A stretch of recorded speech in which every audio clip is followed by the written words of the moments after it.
Following me? Mm-hmm. Is it tracking me? It is. Is it? The box is tracking your face. Still tracking me? Yep. It is. If I introduce a couple of hands.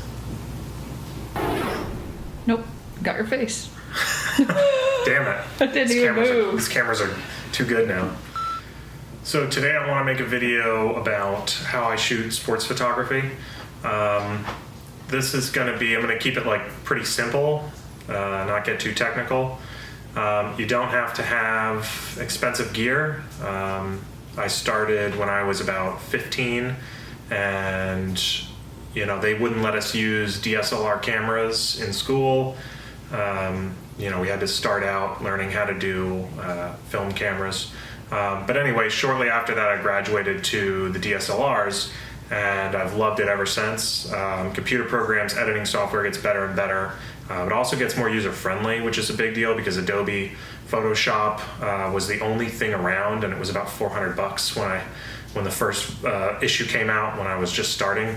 So it was a little bit out of my price range. Now, Lightroom, Adobe, all these stuff for like $15 a month, you can start and you can edit a lot of your stuff with like professional level software. So anyway, let's get into the basic settings. So what you're going to need to get started is obviously you're going to need a DSLR camera body. A point and shoot's just not going to really do it for sports photography. But you're going to need a camera body. This is an EOS 5 DSR. This is a 50 megapixel DSLR camera. It does have a mirror. It's not a mirrorless. Actually, what we're filming the video on right now is an EOS-R, and it is a mirrorless camera, and I think that's kind of going to be the future. But anyway, for photography, I still am kind of old school, and I like the mirror. I like being able to perfectly focus in down the viewfinder without having a digital relay of the image, which is how a mirrorless camera works. So there is like just a little bit of lag. So I like having sort of like a live point and shoot version, more like a telescope or a pair of binoculars than anything else. So anyway, we've got our camera body. A good lens to get started with if you wanted to get in like entry level would be, let's see here. We've got a couple of options. So to get started at an entry level, this is the Canon 18 to 135 with image stabilization. This is not an expensive, it's not a fancy lens. This lens commonly comes with Canon bodies when you buy them.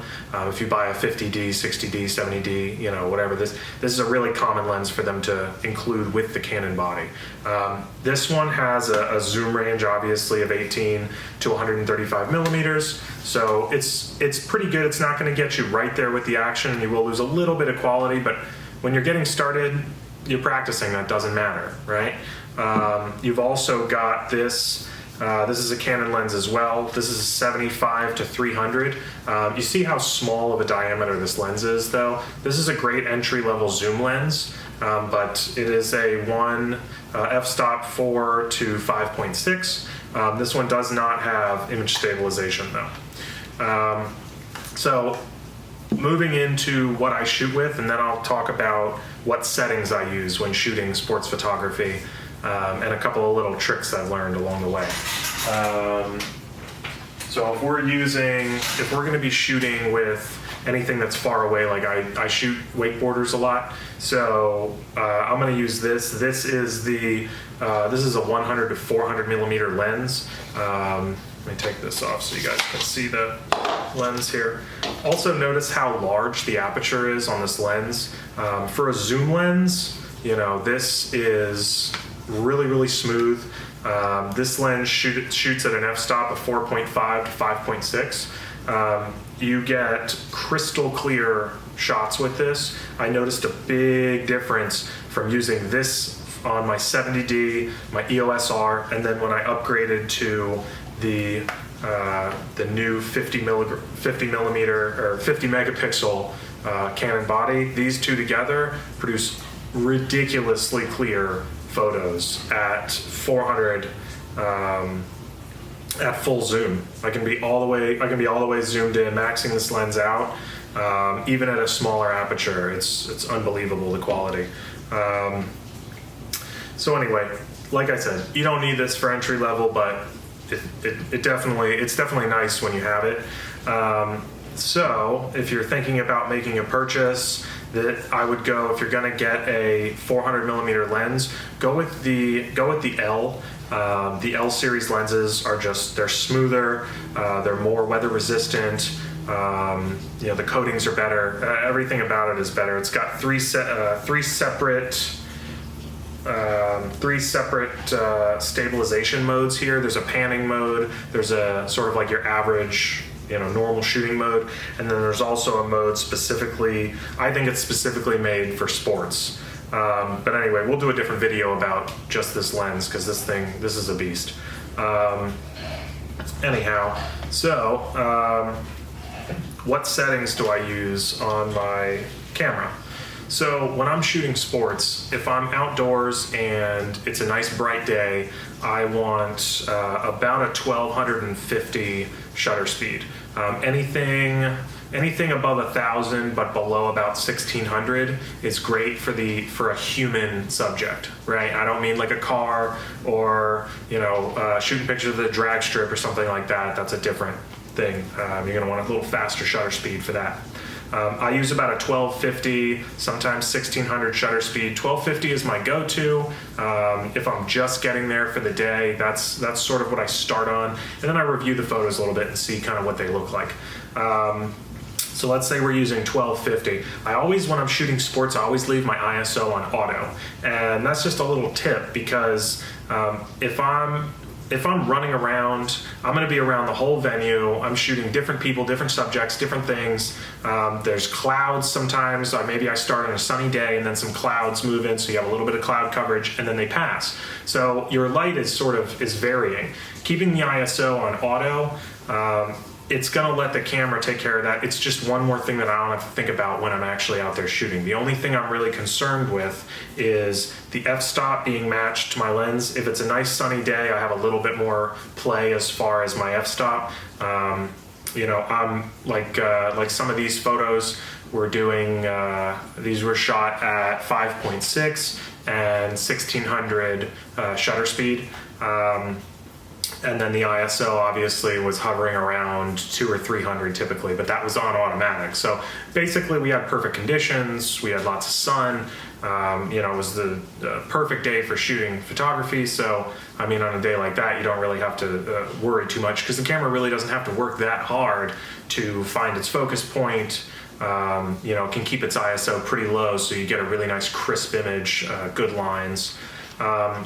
Also, if you're having trouble focusing, a couple of the focusing settings that I use for sports photography and moving targets, you want to keep your camera on AI servo. You'll see that option in most Canon bodies and most other DSLR cameras.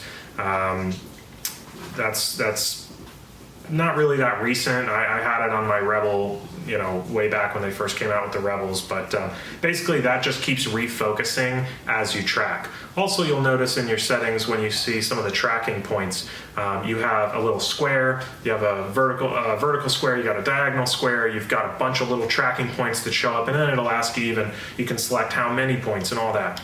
When I'm shooting sports, it's really my responsibility to keep the camera tracking the subject properly.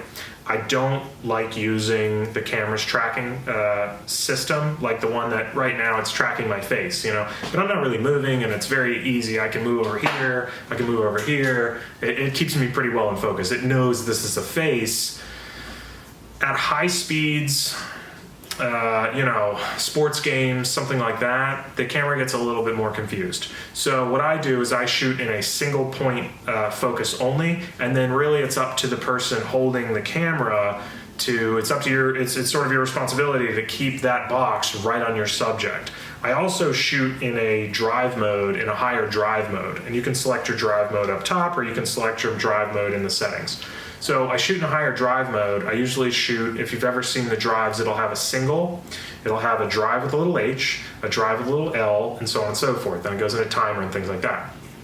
I usually shoot in a high multiple. So that's it's usually 3 little boxes overlaid and then a little letter H.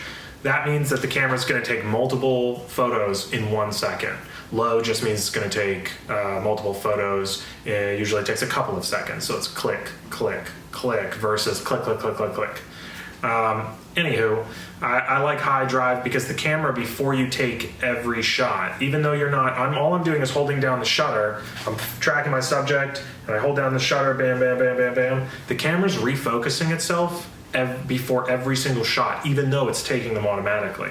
So all I have to do is make sure that my single point focus box is on my subject. If my shutter speed is at 1250 or 1600, I got lots of sun, my ISO is set on auto, and I'm not pinning out the f-stop on the lens too much, that camera's gonna have no problem finding those edges between foreground and background. That's the contrast that it uses to actually autofocus, right? So as long as you provide the camera with all the necessary things that it needs for its programs to work properly, you're going to get unbelievable photos. There's really not a ton more to it. You can get into fancier lenses, you can get into upgraded camera bodies, you can get into all that, but honestly, the best way is just use those settings as your starting point, and then just go out and have fun and shoot and see what happens. Tweak them a little bit. Bring your shutter speed down. See what happens to your photos. You get a little bit more of an optical flow effect. Bring your shutter speed up. You're gonna see a little bit of light come in. One last tip before we go. Filters. Controversial. I don't care. So, this one right here, that's my beautiful artwork. This one right here is my 77 UV MRC haze filter, right? So what this does, this is basically just a UV, it's just a sunglass for my camera. So what happens is this one takes a little bit of the UV effect out, right? And I can see it, it's changing my lights ever so, it's just a tiny little bit, right? So if I'm getting glare, if I'm shooting into the sun, this is a good lens to put on. Unless you're working with a studio quality, red camera that has where they automatically drop down, for 40 bucks, these, this is a decent quality one. It's really not, it's not a bad idea to have. I usually only carry, I carry a UV filter, and I also carry this guy here. This is a polarizing filter. This filter works like polarizing sunglasses. So what I can do with this is that if I'm shooting water, and on the tops of the water as the riders are going by, I'm getting a lot of that sort of starry light that is reflected. It's just sunlight reflecting off of like the caps, right? They use this a lot in surfing photography because it cuts right through all of that water glare that you get. It'll actually allow you to shoot right into the water, underneath the water. As you can see here, this little picture of this fish. I mean, it was able to cut right through. It looks like, we could be looking at a fish tank right here. We could be underwater with it. It's just, it cuts right through the glare of the water. And then you don't have to be so worried about where you're shooting and where the sun is and all of that. So anything around water, I like the polarizing filter. Also, a really nice effect if you're outdoors and you're doing, let's say, a product shoot or an interview or something like that, and it's just too damn sunny, but you can't change your frame rate because you're shooting your film or your edit or your commercial or whatever it is, and you have your set frame rate. So instead of changing the frame rate, think about putting a filter on. If it's too sunny, put a filter on. Everything gets to stay the same. You just put a little sunglass on your camera lens, and that can bring everything back into focus. It can also help to sharpen up things if the sun is sort of whitewashing and screwing with your white balance. Anyway, so I really like these, but I hope this helped, and we're going to put up a couple more videos. I'm going to do a video about this 400mm lens. I'm going to do a specific video about this guy here, this 50 megapixel Canon. I think this is a relatively recent release. We're going to do some other stuff too. We're going to do a video all about mirrorless as well, because that's a kind of an up-and-coming topic, so I'll give you like the pros and cons to that. But anyway, thanks for watching, and feel free to post comments at the bottom. I will try to answer any questions that y'all post. All right, later.